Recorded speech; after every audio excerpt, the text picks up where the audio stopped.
welcome back to episode 163 of Tall Boy Radio. And as always, we have a guest for you tonight, and it is another doozy. Now, just for a change, I am not going to be on the beer, but I will still be getting into the spirit of things. More on that later. And no, I will not be joining Dave on the alcohol-free. Right, let's say hello to Gaza and find out what we're looking forward to tonight, dude. Yeah, looking forward to, I say it most weeks now, it's great when we have guests on. It's great when we have sort of first-time guests on and people that we haven't sort of spoken to in the past. Always great to sort of network with everybody out there. I will be drinking tonight, and I'm sure I'll go through what I am drinking a little bit later. But yeah, looking forward to this, as always. I'm not sure where we're going to go. A couple of left turns will be there or thereabouts at some point. So, yeah, let's go. Amen, amen. Dave? Good evening, everyone. Great to be on again. It's always like the episodes when we have people on that make things and it's a business. I like those episodes. Indeed, indeed. So yeah, Dave's just dropped a few hints there as to who we're going to be talking to tonight. Now, we've done a few episodes in the past where we talked to people who produce spirits. Now, 2 weeks ago, we actually had someone who went hunting for spirits, but this time it's spirits of my favourite kind of nature, the kind you can put in your glass. So Matthew, do you want to say hello and tell us a little bit about what you do? Yeah, hi guys. I'm Matt. I'm the co-owner of Winding River Distillery, which is in Sandbach. And I also own a Winding River Design Studio, which is kind of linked. And we produce gins, vodkas, and a lot of liqueurs. Not so much nowadays, but mainly gins, a lot of collaboration work, all kinds of stuff. That's really us. We're busy on all elements, really. Fantastic. Now, the first time I came across you guys, actually, the wife went to the opening of the new spa at the Manor House Hotel in Alsager, and you guys produced a gin, and I asked her to pick me up a bottle there. So I don't know if you can just see it there. That's the one, yeah? So I've got a few tonight, guys, in front of me. I'm not planning to drink them all, but, you know. If you want to, don't be my guest. Just say we're not going to stop you. You crack on. I'm gonna let's try. Let's have one of these, shall we? Let's have one of these. It seems apt. Indeed. Well, while you're pouring that, I will just say this, and I'm not just saying that because you're a guest on it, because I've tried a number of gins, not just for the podcast, but I have tried a number of gins, and this, I have to say, is one of the best gins I have ever tasted. It is way up there. It's genuinely makes my top 5. It is a fantastic gin, so I'll be interested to hear a little bit about it. Well, the gin, all of our gins are sort of heavily tested before we launch them. In this case, this gin is we wanted something a bit more spicy, so there's a lot of coriander in there. There's almost the same level of coriander in this gin as there is juniper, which is unusual, just slightly below. And the botanicals are on the back of the label. We always put the recipes on the labels. So it's got more of a spiciness to it: cassia bark, licorice root, angelica. There you go. Yes, just like that. And we decided before Christmas we wanted to launch a gin that's a little bit different to our normal core range gin, which is our Sandbach 1816 gin. So a new recipe. And we were down to do the Alsager Christmas light switch on event. And we thought, let's go for it. And the Manor House took it on board as well as a starting point. So that's kind of how that became. That's fantastic. Do you want to tell us a little bit about the name then, obviously, because, it is Alsager, but it's written in a very different way than we'd be familiar with for our listeners. Yeah, there are two things with this label. It's the coat of arms of Alsager. We asked the council if we could use it, and they said yes. So that was good of them, because I didn't have another idea. And Alacia, if you did a bit of research, is Alsager in the Doomsday Book. That's right. So the kind of two worked. We did make sure we put Alsager on the front as well, just so people knew what that meant. But we do get asked that all the time. That is a standard question. How do you pronounce it? Is another good one. Well, I know now. So there you go. That's kind of the imagery on that one, and we think it's quite striking. It is. It's a really nice looking bottle of gin, and like you say, tons of coriander in there, and that does explain why I really quite like it, because I love coriander. Dave, Dave, are you a gin drinker? No, Oh, I'm not. I've tried some flavored gins and they're okay, but generally no. If it's not beer, it's wine with me. That's not to say I wouldn't. It's not like I don't like it. It's just not something I drink. I'm not a spirits drinker, full stop, really. There you go, Gaza. Did you try it? Yeah. I'm sure you came around at Christmas. Did you try that? Did I give you a glass? I can't remember. I can't remember. I can't remember whether you did that one or not. I'm a bit like Dave, I suppose. I drink sort of beer maybe, and then wine. And sort of the missus drinks quite a lot of gin. She quite likes gin, so she's always sort of saying, "Oh, you've got to get your gin and tonics." And I know Adam drinks lots of different Just types drinks, of gin. yeah. Yeah, just drinks Full full stop. stop. Yeah. But I do feel as though it is something that I should be getting into a little bit more. And I have tasted the odd sort of gin here or there, and actually it's not quite as unpleasant as I remembered it sort of from years and years and years ago. So you never know. You might turn me into a gin drinker at some point. We can only hope. We can only hope. So, like Gaz says there, gin.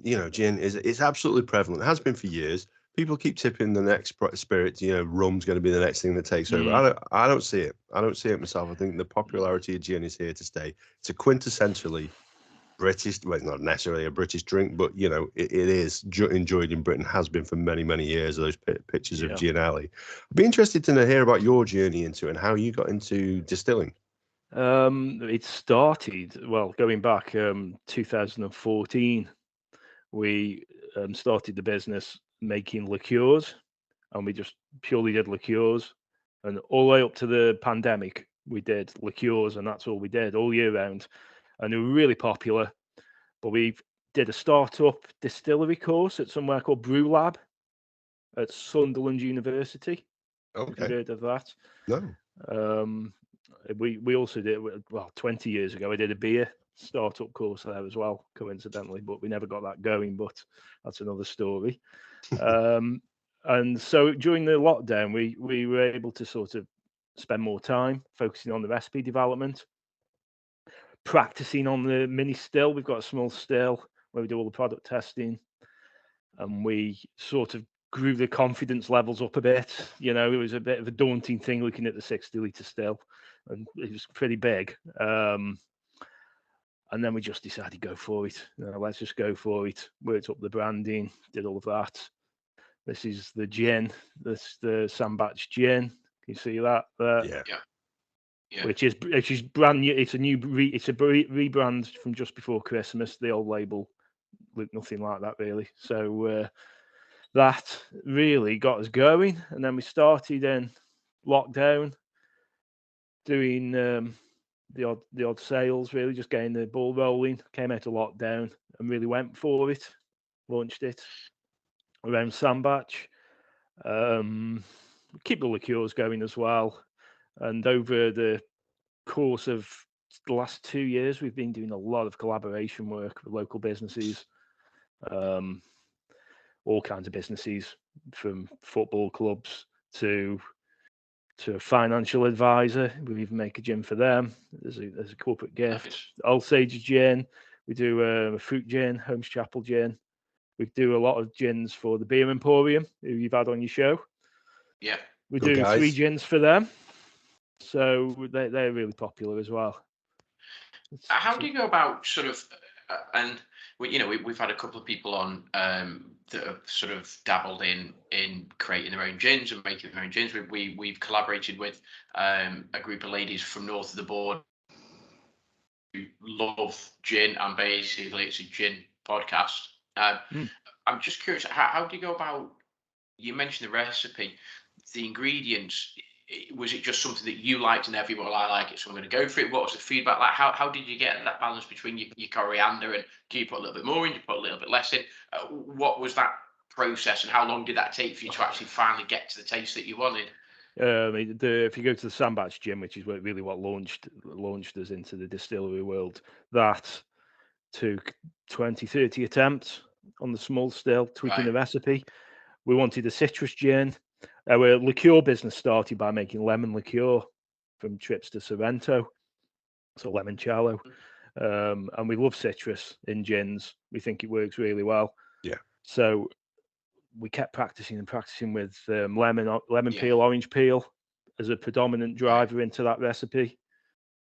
We took some advice from other distilleries as well, and just really then once we had the happy with the recipe, then we just scaled up the ratios into the main still. Yeah. And then that recipe now we can do it with our eyes closed. We don't run it that many times. Fantastic.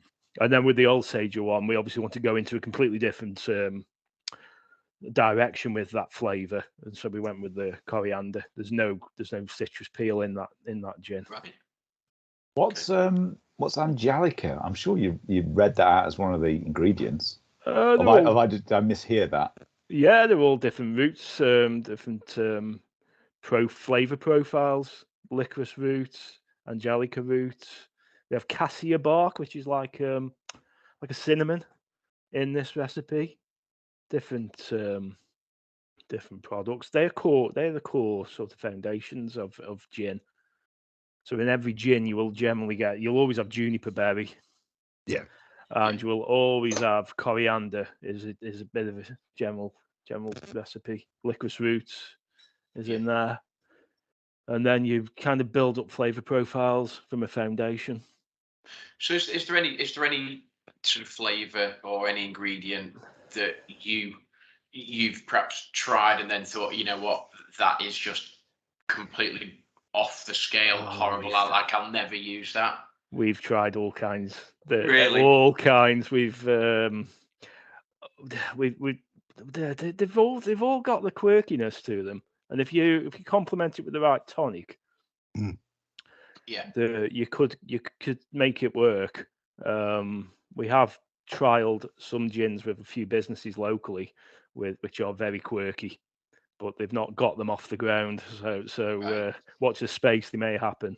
Okay. And then if you look at, say, the Twemlow Viaduct in Holmes Chapel, but this is our fruit gin. This is apple and blackcurrant fruit gin.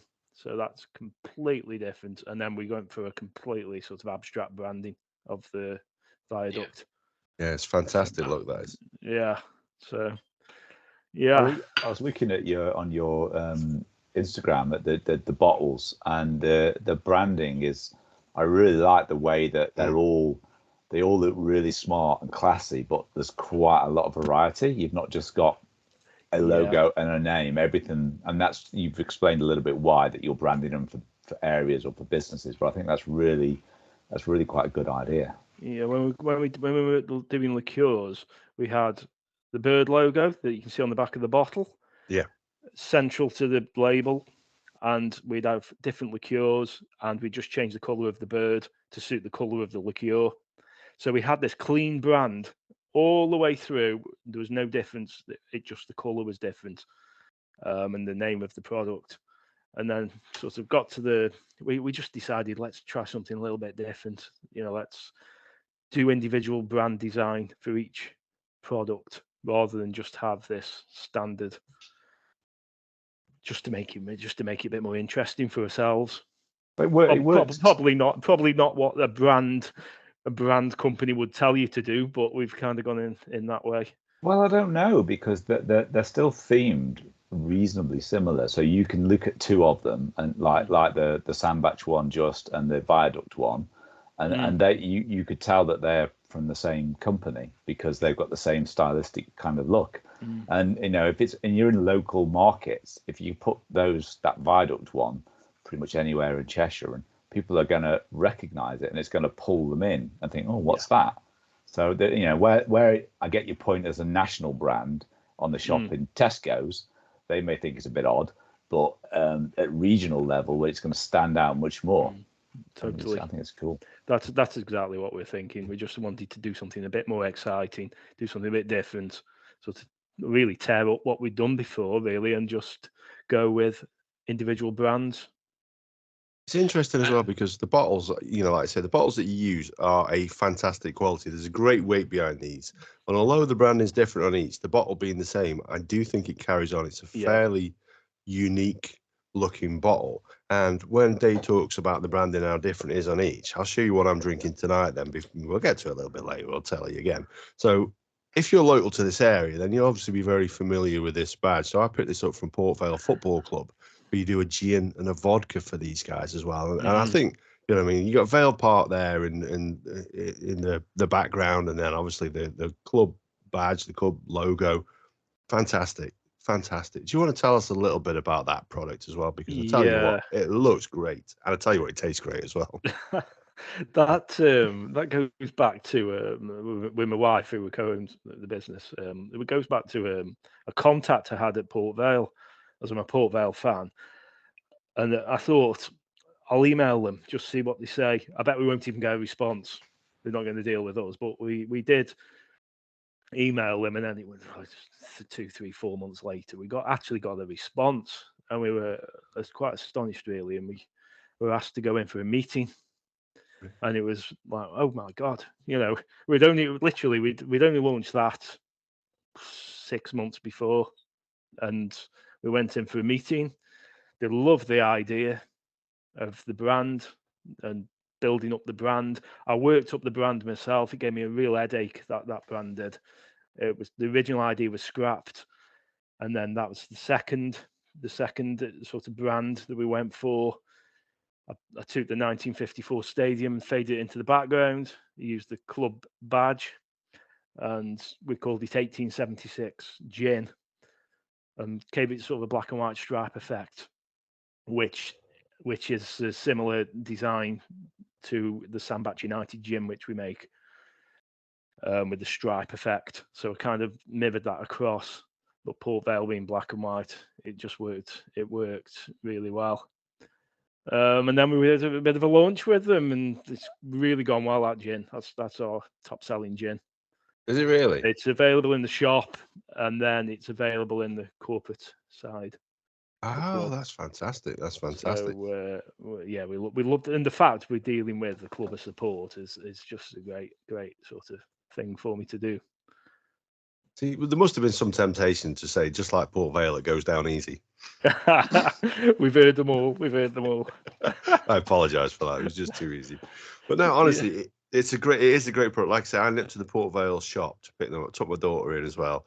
And yeah, it's a fantastic vodka. It's quite flavoursome for a vodka, actually. You're talking the vodka, which was launched before Christmas. We went back to them and said, you know, do you want to complement the gin with a vodka?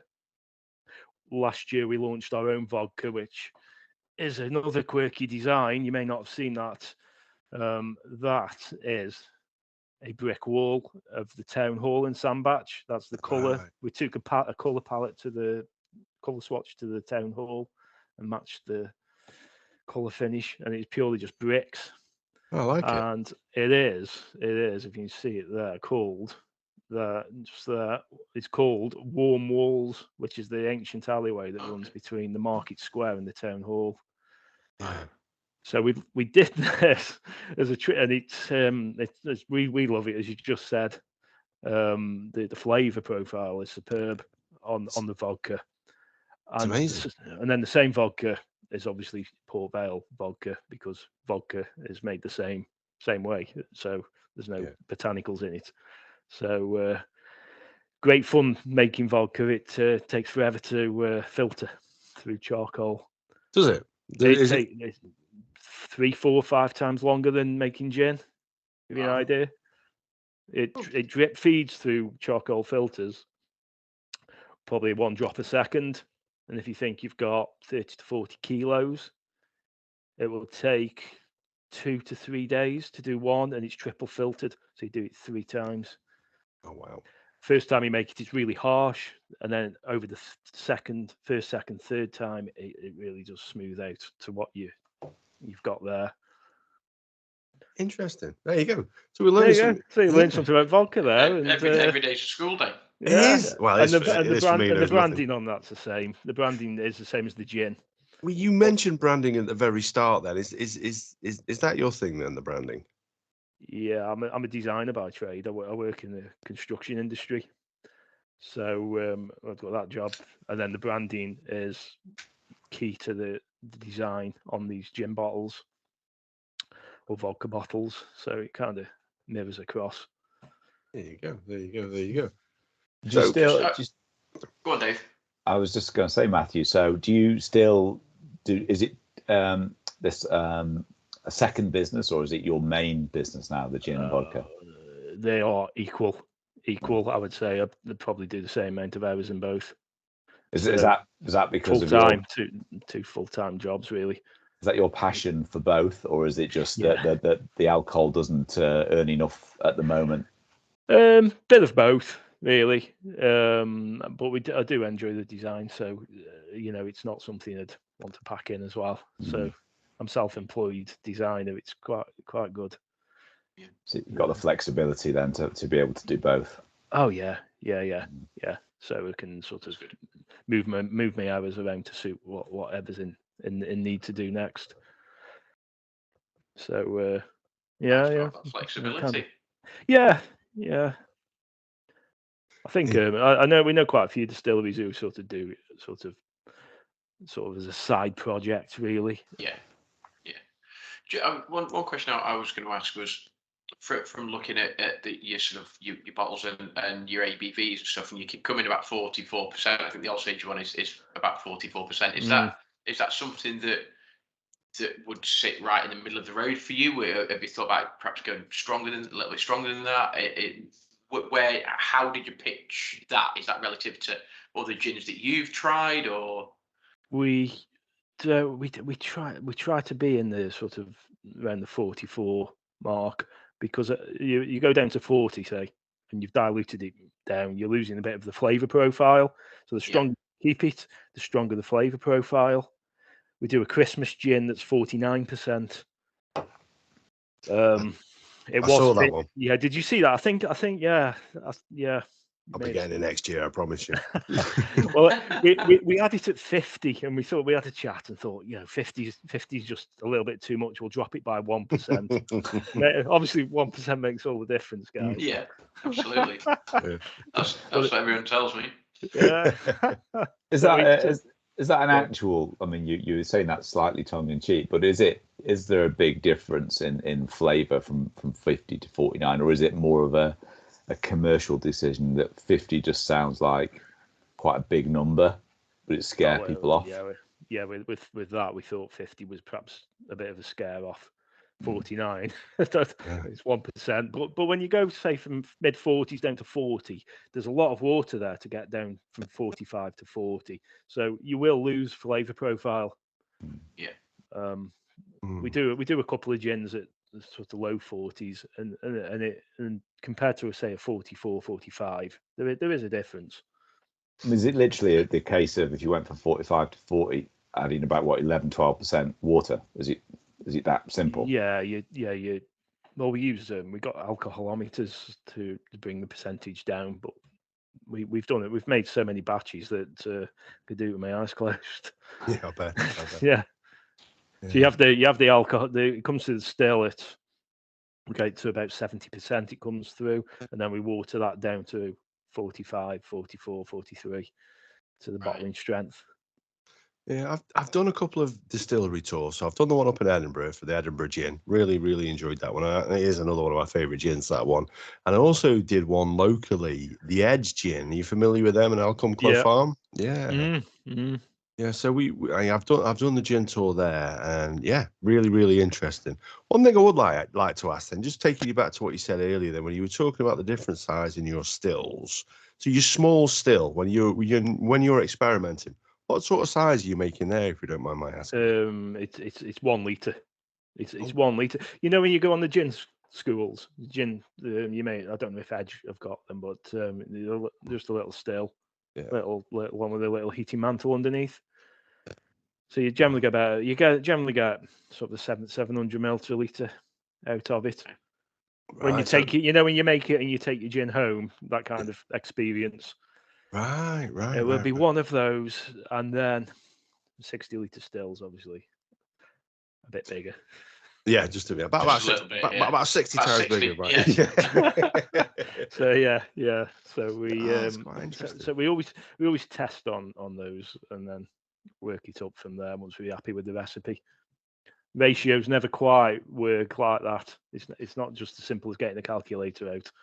No. Some flavors become stronger and some don't come through. Yeah. But you can only do it by trial and error, really. That's interesting. Yeah, that is interesting. Do you ever make? Sorry. I was going to say, Matthew, just saying trial and error there. So, do you ever make a 60-litre batch and think that's got to go down the sink? Never done it. No. I've never done that. We've done a lot of testers that have gone down the sink, or we've just drank them ourselves on a Saturday night. Yeah. but no, never done it. We've got the confidence at that level that it always seems to work, and That's quite handy. Yeah. We haven't actually tested a gin for a while now. To be fair, I think the Old Sager one was it probably last summer when we tested it. All the other gins are reruns, so we haven't actually launched a new flavour.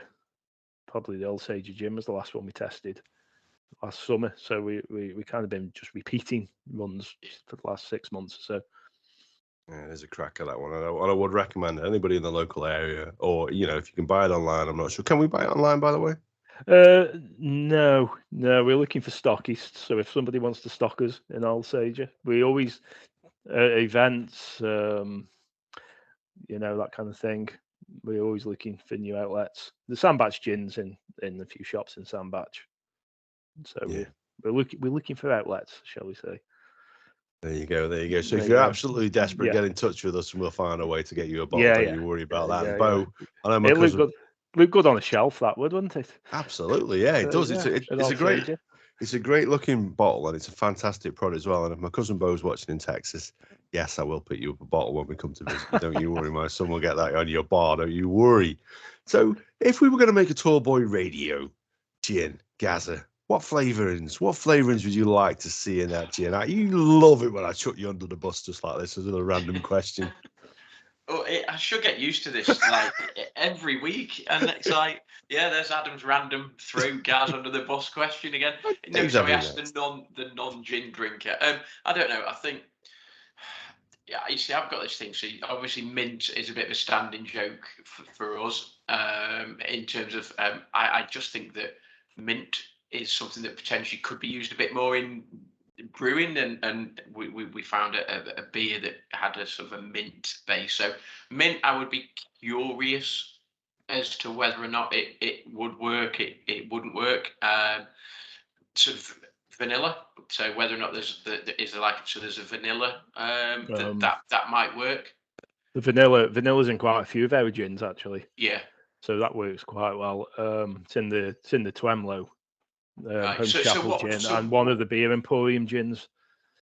And what would you sort of pair that with then? Because obviously it wouldn't just be a vanilla gin. It would be paired with.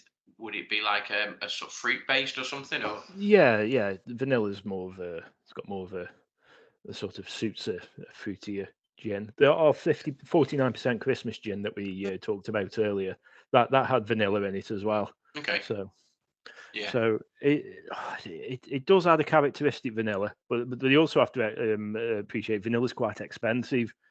It's quite an expensive thing to buy if you see it in a shop. Right. So try not to use too much vanilla. Okay.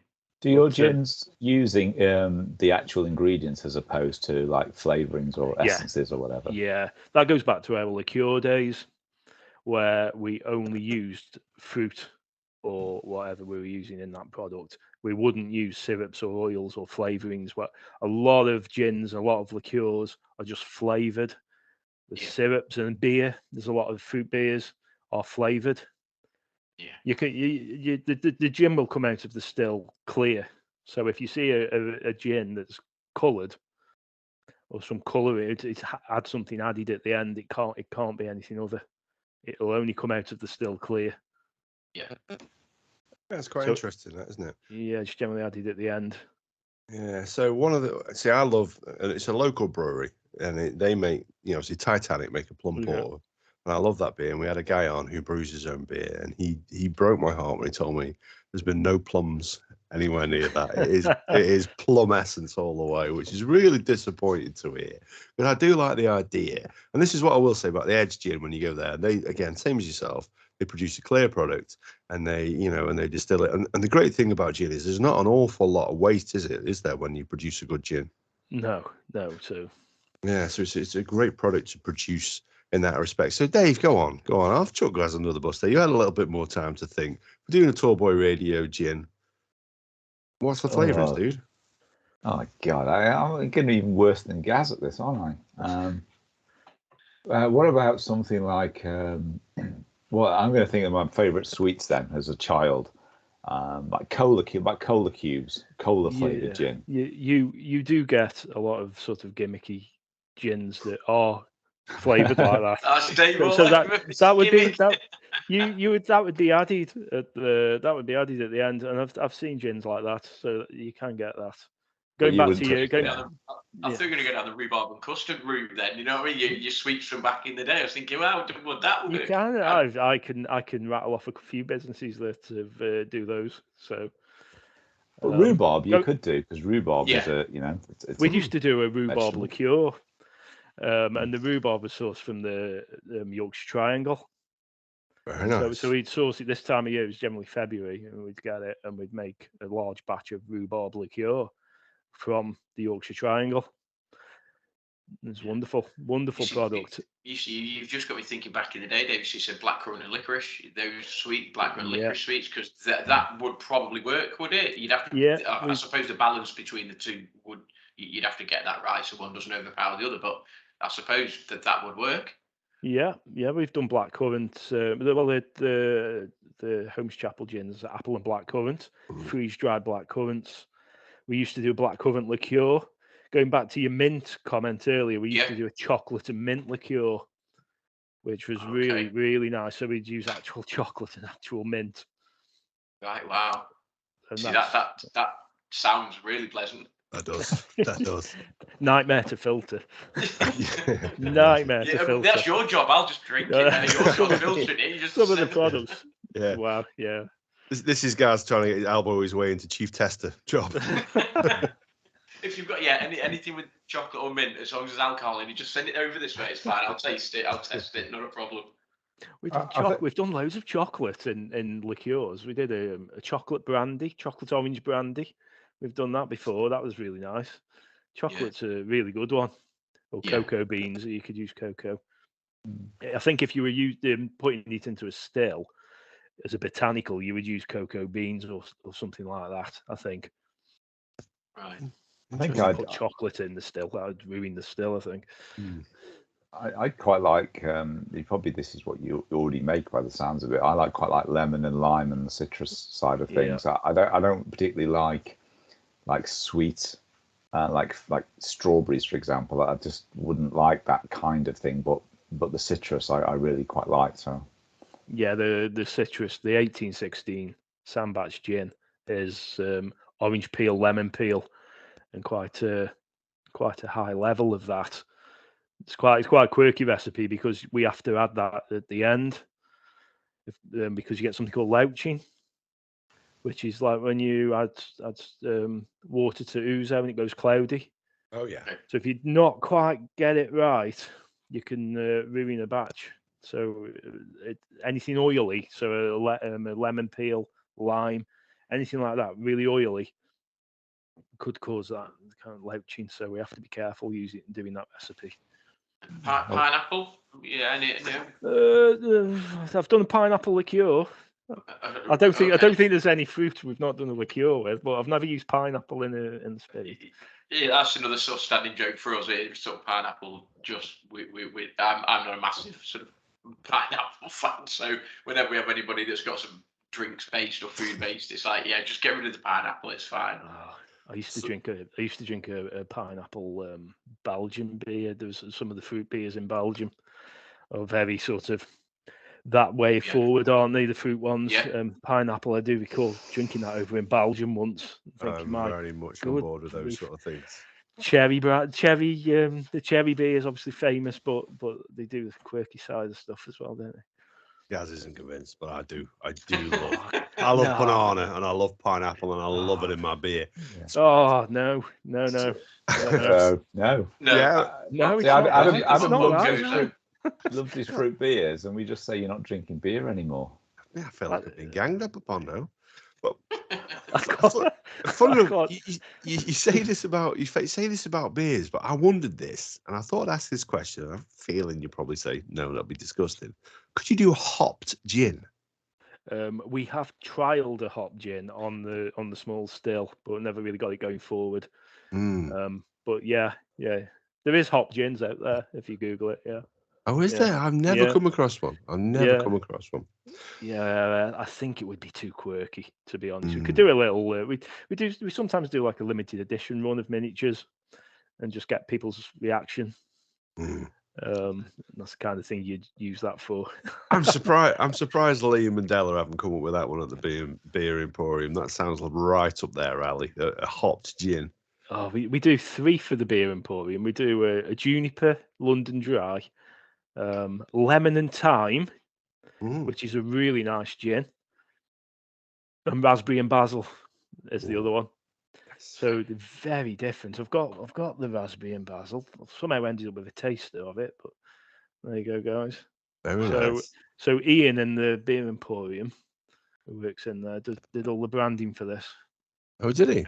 He did. Just take you back, sorry, to something obviously, Adam, and you mentioned earlier, Matthew, in terms of the bottle and the uniqueness of the bottle. Where are they sourced? Are they effectively what?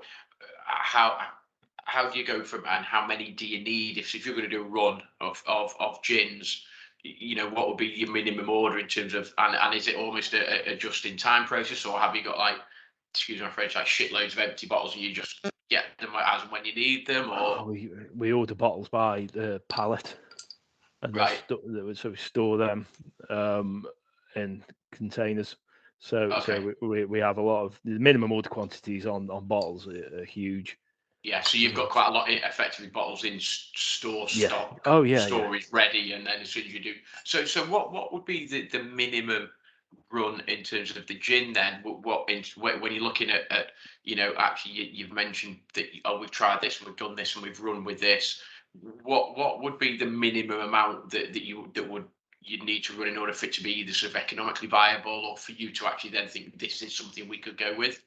We generally do the small tester, and then when we go to the big still, we generally work in between 30 and 40 bottles in a run. Right. Okay. If it's sometimes we'll sort of double run it up to 60 to 80, something, you know, around there, and then we'd combine that together. Okay. You can't really run the still for any less than that because of the size of it. So you would want a decent run out of it to make it cost effective. Yeah. Okay. It's not huge still compared to some of these big guys. Sort of you see locally. So in terms of sort of, if you were to do the, you know, one of the bigger runs, do you end up having to hold stock? Does it go relatively quickly? Is it on demand, or how does the sales process work? Yeah, we need to sort of a collaboration or sort of a contract gym with another business. They'll take the whole order. So make it for Port Vale. They have the whole order. We don't keep it back here and say, oh, can we have 10, 20, 30 and you keep the rest. It's like you're having a lot. Yeah. So that's kind of how we work with the collaboration stuff. We can't store product for them.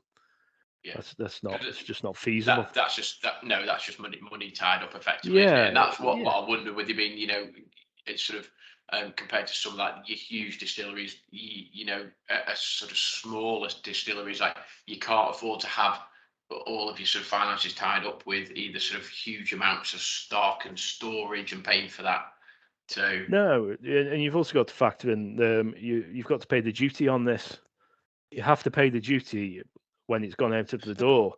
So if it all goes out the door, you have to pay the duty, and sometimes you could be on different payment terms. And there's a buffer there, isn't there? You've paid your duty, and you've got to get it out the door.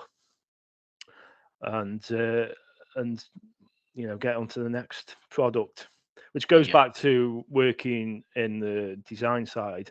It's the other elements. While I'm doing that, I've got the different job really. We've got a day job to work. do. Yeah.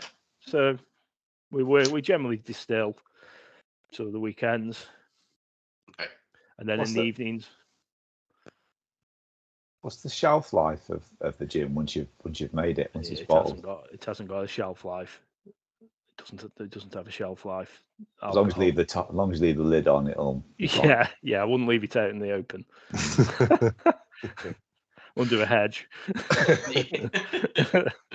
No, it's fine. It doesn't. You'll no bottle of spirit, of gin, vodka doesn't have a date on it. No. They generally don't last that long. That's what people generally tell me. Oh, they don't last that long. Listen, if this one sees out the episode, it's done well.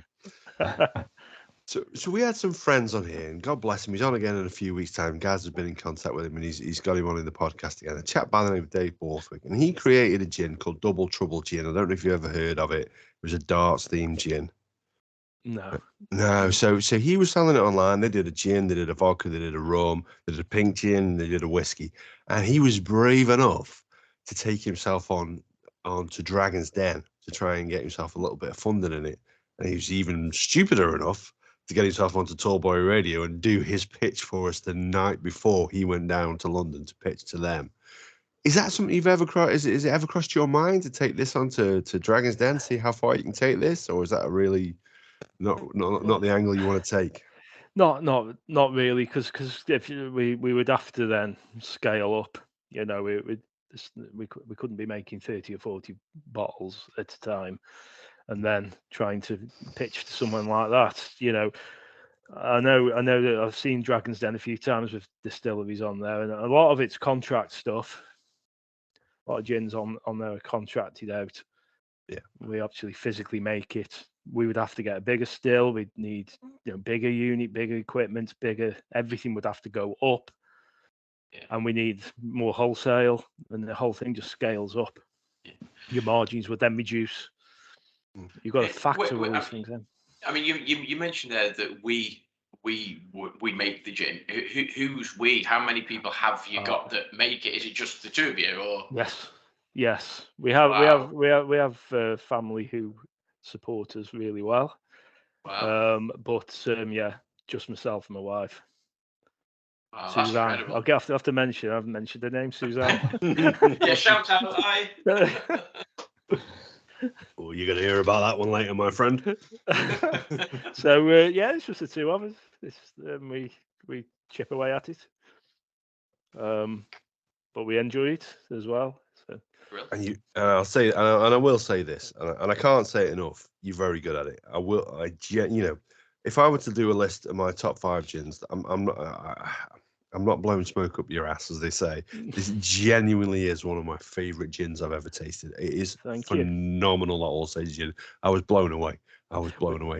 We always make the gins to be able to be drunk on their own as like a shot, and then obviously add into tonics and stuff, and then you obviously can make it into a longer drink. But if you've got the actual flavour profile good enough to have as a shot, I think it's good enough there to then take up to the next level. And certainly with the All-Sage gin and the Sandbach gin work really well as a shot.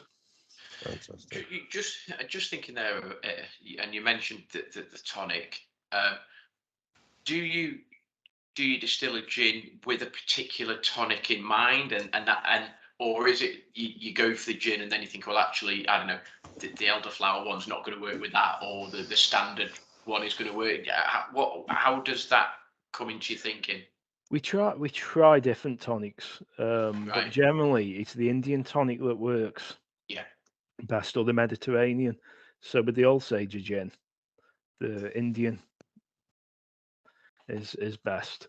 But we really just try different tonics. The Christmas gin I mentioned earlier works really well with a clementine tonic.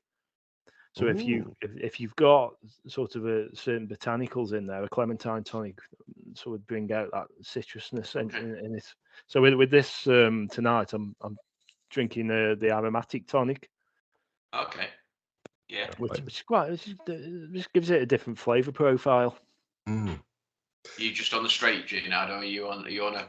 Well, I'm on a vodka, and interesting you say okay. that, Gazza. Yeah. So, like I say, I'm on the Port Vale vodka. I went there. I nearly bought the gin, but I thought, actually, no. I've tried one of their gins. I want to try one of the vodkas as well, just to give that a go. But I do like vodka. I love vodka, and I actually really do. I'm drinking it with tonic water tonight. Interesting enough. So Fever Tree, just regular tonic water. However, before I had that. Before we started, I did crack the bottle open and try a little bit of it neat, and I will move on to it neat later because I tell you what, it's phenomenal. It is such. Sometimes if you were to go to the shop now and buy yourself a bottle of Smirnoff, you can drink it. There's no real taste to it. It's not discernible. It literally just has a taste of alcohol when it's in your mouth, and that's it. There's nothing excitable about it. This product, I'm telling you now, it's fantastic. It's got a really robust taste.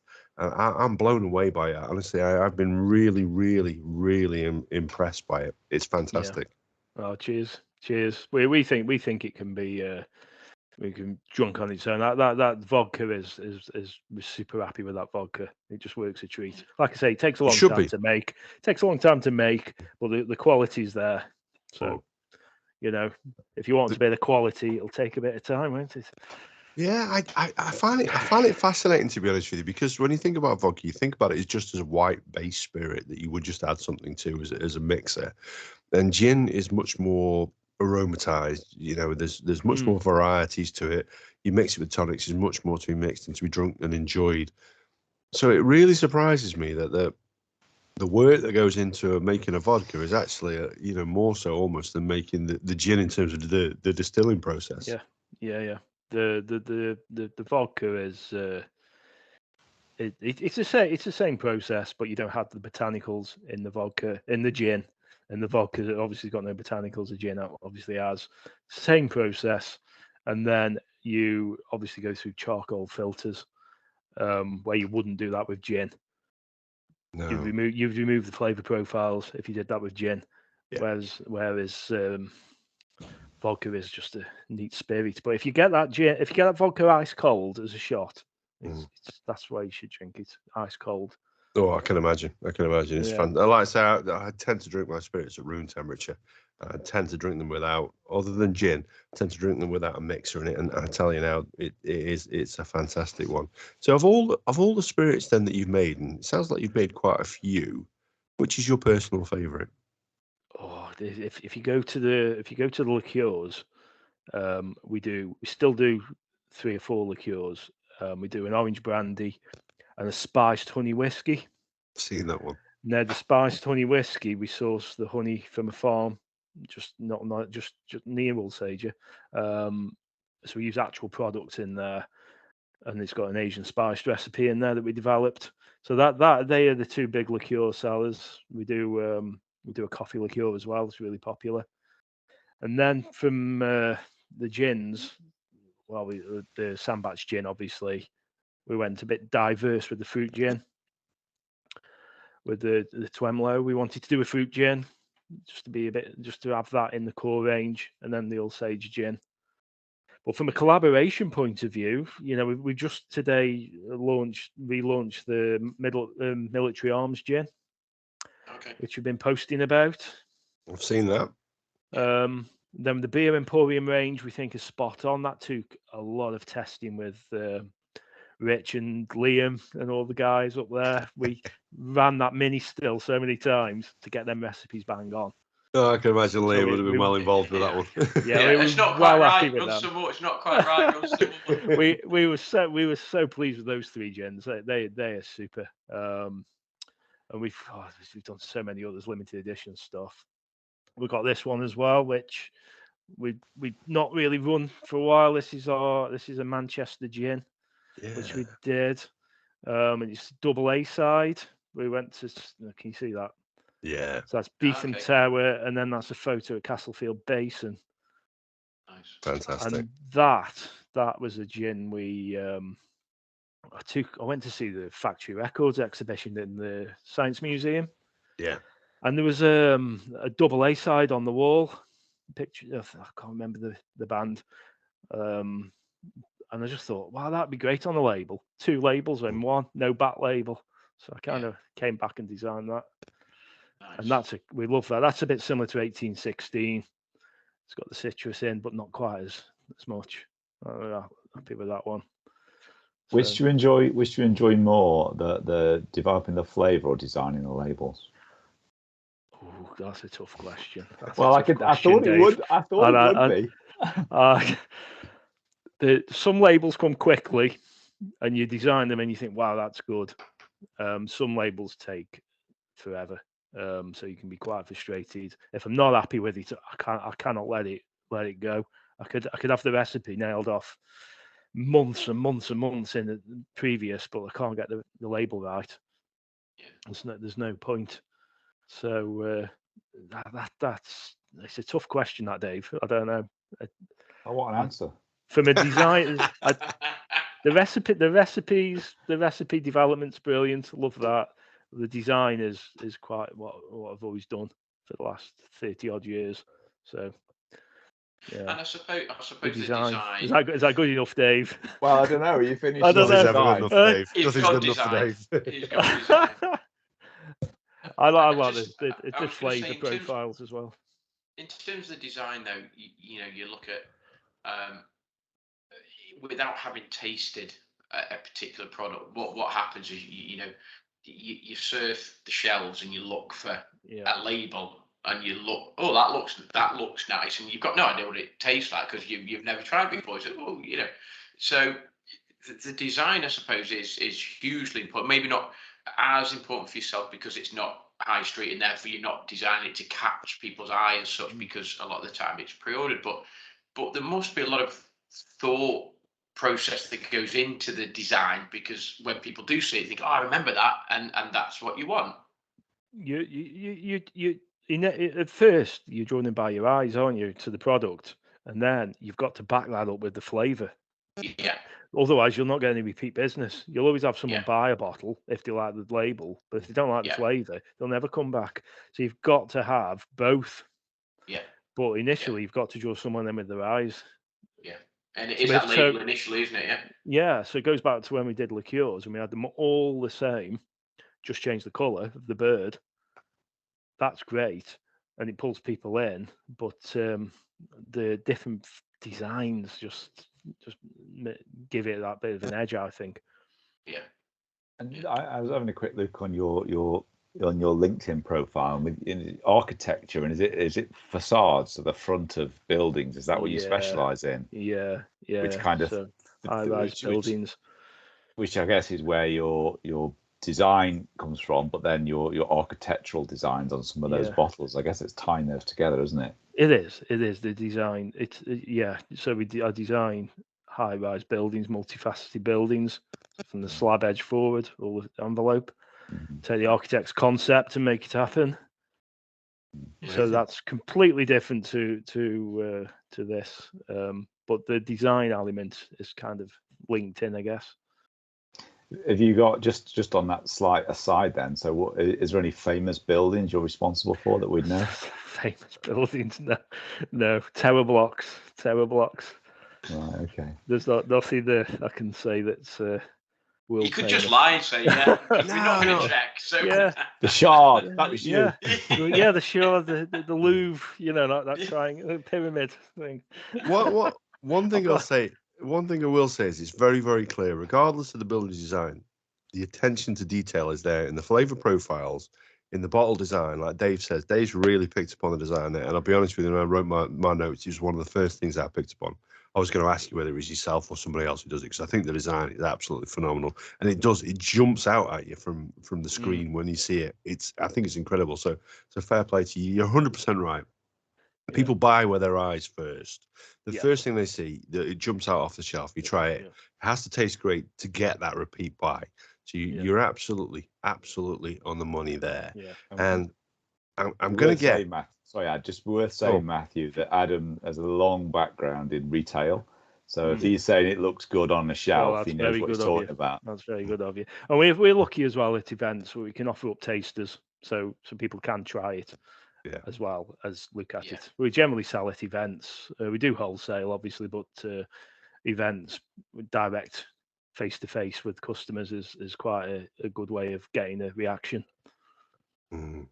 Well, what the way I was thinking about it is, the question I had is like, with you in terms of your design, obviously you Port Vale one, fantastic, great looking product, and I'm going to guess that is probably one of your dream collaborations. But if you had another dream collaboration, what would it be? Who would you love to work with and create a product for? Oh my God! What? I don't know. I don't know. I Don't know. embarrass us by saying Tall Boy Radio. That's fine. Yeah, I don't know. I don't know. I'm struggling with that one. I don't know. Right, Maybe some band. You'd love to do a collaboration with some bands, wouldn't you? That'd be cool. Who'd be your favourite band? Who'd be your favourite band to do a collab with? Don't know. I'm Really dreading this answer. Well, I've got Death Cab for Cutie, and they're a good band. Few of them guys. No, we're old. No, that'll be a good one. I'm probably as old as you guys. I don't know.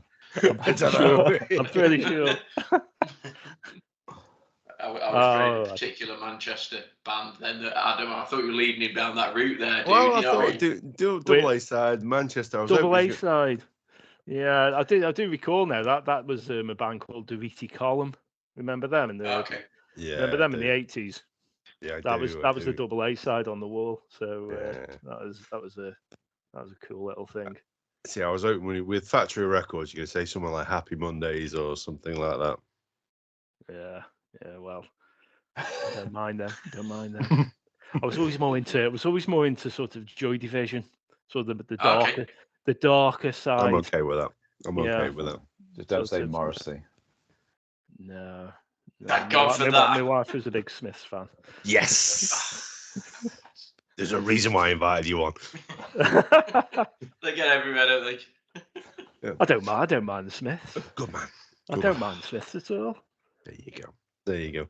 Here's a question then. In terms of, so we talked about mixes with tonics and what have you. Have you explored the ready to drink market at all? We've the thing with that.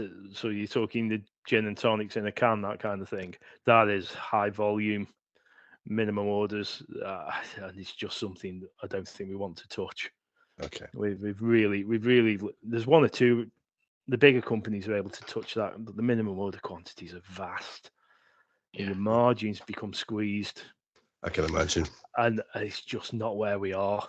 It really isn't. It would take some financial push to go to those kind of levels. I'm not a big fan of those gin and tonics in the can. I always think they taste a bit synthetic. Exactly. Somebody needs to do a good one. They're okay. You know, if you're out in the park, for a gig, not just randomly in a park, living on the grass. Kids for a walk. That's it. Yeah, they've pushed you too far. You need something to take the edge off. No, you know what I mean? If you're out there, you're watching a concert, something like that, it's okay for that. It does the job nicely. You want a nice, refreshing drink.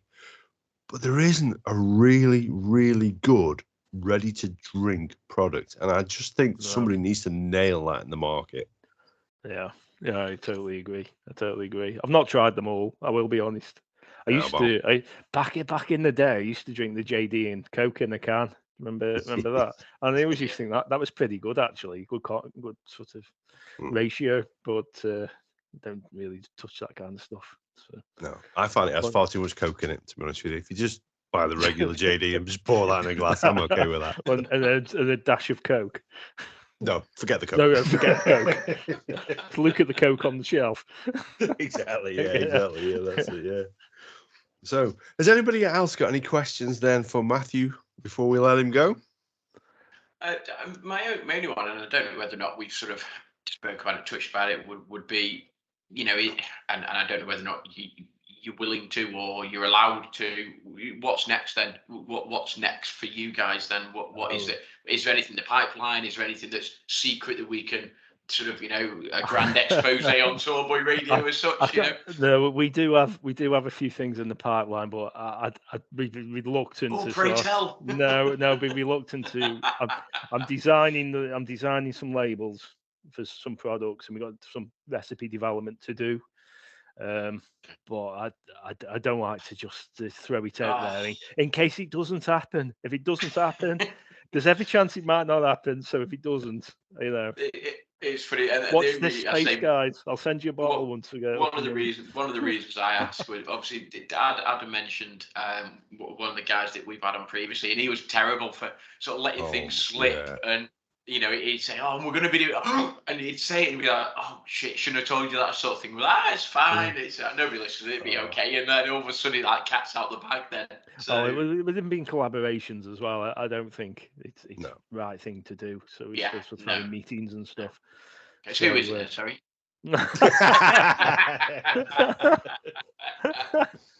You'll find out. Nice try. Dave.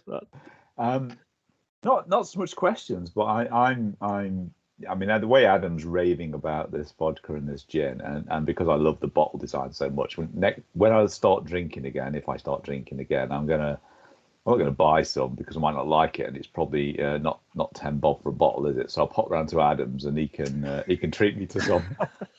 Tell you what, Dave, you got a special birthday coming up soon. I'll treat you to a bottle. Well, don't, because I'll just come round to yours for drinks. If I don't like it, there's no point, is there? I didn't say I wasn't going to drink it myself. I'll treat you to a bottle. Hey, Dave, enjoy this for your birthday, and I'll have some as well. We will. We'll sort that out. So, one of the people that we've had in the podcast, as Gaz mentioned before, we have some friends who do a podcast or haven't done a podcast for a while, but do gin tasting events north of the border. And I think if it's okay with you, we'd like to get you back on again at some point in the future. Yeah. And get a bottle up to our friends. And they call the Scottish Alchemists, 3 ladies. Okay. I'll tell you what, they know a thing or two about gin. They enjoy a gin or two, don't they? God bless them. I love to get them to taste this All Sage gin. I'd love to get their impression of it because I tell you what, I think they'd love it. I think they'd really, really love it. They are... we've done a few episodes with them now, and we've had them on our podcast a few times. We've guested on another podcast against them in a quiz, which who won again? Yeah, we did. Yeah. More than happy to pop back, guys, and I think that'd be cool. That'd be nice. Yeah, I think it'd be nice to collab. I think they'd appreciate the gin. Obviously, Adam's raving about it, so and they do. And as Adam said, they live, breathe, drink gin. Their podcast is gin based, and they do. They do a sciencey bit, and they do a tasting bit, and they do all of the background. So they would love that, and that's a good shout. Actually, that'd be a decent episode. We're going to be in enough trouble for not inviting them on this one. We know what they're like. They've given us a bit of stick in the past about not inviting them on a few things, haven't they? Yeah. We definitely have to do it again now you mention them. Because if you mention them, we don't do it, then we're for the kibosh. Absolutely. What are they called? Adam Scottish. The Scottish Alchemists. Scottish Alchemists. I'll have a look at that. Send me a link.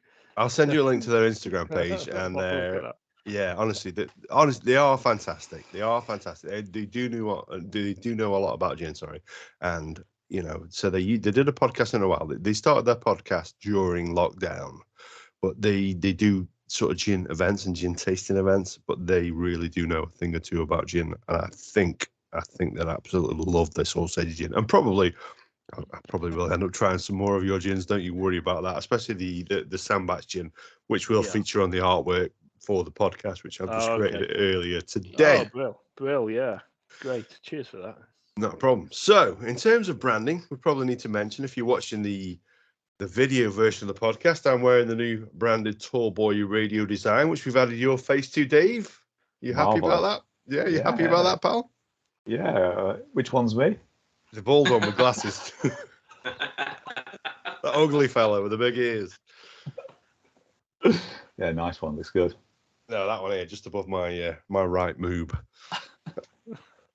So we've redesigned it. We thought, in all fairness, Dave's been on the podcast for a while now. He's committed to us, and you're going to be hearing a lot more from Dave in the future.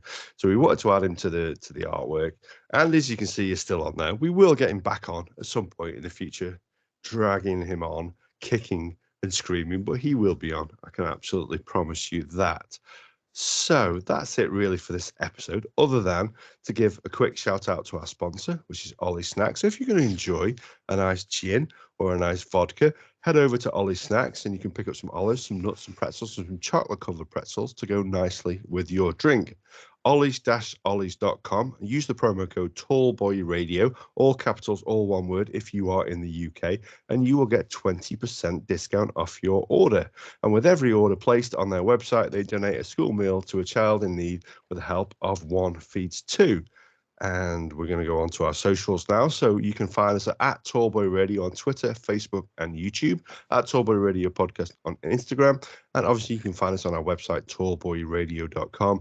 And if you've enjoyed this episode or any other episode that you've listened to, please drop us a message. And if you've not enjoyed it, also drop us a message and tell us why it could be better at mail@tallboyradio.com. Where can we find your Winding River Gin Company on where can we find that on the different socials? Oh, the different socials on Facebook and Instagram, we're Winding River Distillery. So that's pretty straightforward. I think Twitter, we're Winriv Spirits. I don't think you can have a bigger word than that. No, it's a nightmare. Website, which is being updated at the moment, is windingriver.co.uk. And you can find a lot of these gins in the Beer Emporium in Sandbach, or the Bottle Bank in Holmes Chapel, which is a sort of sister bar. Myola in Sandbach, Stockers. And we are generally at the Sandbach Makers Market once a month, where we'll have these gins with us. And anyone who wants to stock us, get in touch. Or anyone wants to speak to us, get in touch. Absolutely. Give them a shout because they make some fantastic products. And also, if you head over to Port Vale Football Club, you will find them in their shop. That's a fantastic shop as well that they have there. I will say that for them. So, did you want to say your goodbyes then, Matthew, to our listeners? Yeah, I appreciate it. Cheers to the three of you. It was really good. Good little chat, that. Yeah, I enjoyed it. Thank you. Cheers. Thank you. Gaza? Really enjoyed tonight's episode. It's always great, as I said, when you get somebody on that clearly has a passion for what it is they do, and that they really enjoy what it is that they do. Always enjoy talking about people, and as Dave mentioned earlier, have their own business, have their own interests, and are trying to sort of make money out of it and develop that. So great episode. Really enjoyed it, and can't wait till we have you on again with the Scottish Alchemist. It'd be brilliant. Yeah. I might even try and get Suzanne to join us for that one. Definitely, Get her on. Absolutely. Yeah. Indeed. Dave? Yeah, just echoing what Gaz said, really. I said at the outset, I enjoy episodes, love episodes when we have people in that do their own stuff. It's the business, but if it's a part of a business, they got another job, and then it's just more of a passion. I think that's the best kind of guest for me, because you learn about what they do, and I find it so interesting. The fact that even your business, that the side business has got two parts with the design and the actual gin itself, that just makes it even more interesting. I think it's fantastic. Cheers, Dave. Thanks. Indeed. I think Dave, if anybody knows anything about Dave, he's a little bit of a businessman in his own right. So we'll give him his credit there when he says that. So he knows someone who's doing it right. And I will say this from a man who doesn't know much about business, but does know a little bit about drinking. This is a man who is doing it right. It's a fantastic product. It's beautifully designed, and it's a beautiful product that he's created. So if you're out there and you're looking for something a little bit different to drink, get involved. Root them out, especially if you're local to the Northwest area, and promise you now, you will not regret it. So thank you again for listening. Thank you again for joining us, and we'll be back again next week with something entirely different, because that is indeed what we do. Thank you and take care, and thanks for listening.